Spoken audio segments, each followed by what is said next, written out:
Moisturiser यात काय वापरलं पाहिजे बेबीसाठी? ऑइल आणि मॉइश्चरायझर याचा रोल डिफरंट असतो. ऑइल काय करतं? ऑइल जनरली आपण सांगतो की आंघोळीच्या अगोदर लावा. ऑइल एक प्रोटेक्टिव्ह लेअर बनवेल स्किनवरती. आंघोळीच्या वेळी जो मॉइश्चर लॉस होणार आहे ते प्रिव्हेंट करेल up to some extent. Okay. आणि मॉइश्चरायझर आपण सांगतो की ते आंघोळ झाल्यानंतर ड्राय कॉटनच्या कपड्याने पुसलं, स्किन थोडीशी डॅम्प ओली असताना मॉइश्चरायझर लावायला सांगतो. मॉइश्चरायझर हे मॉइश्चर देईल स्किनला आणि ऑइल हे मॉइश्चर लॉस प्रिव्हेंट करेल. म्हणून याचा आणि त्याचा रोल डिफरंट आहे. ओके.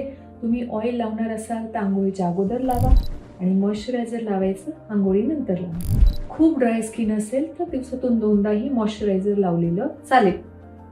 मॉइश्चरायझर इंडियन ब्रँड्स येतात, इंटरनॅशनल ब्रँड्स येतात. आपापल्या चॉईसप्रमाणे कुठलाही चांगलं बेबी मॉइश्चरायझर वापरू शकता.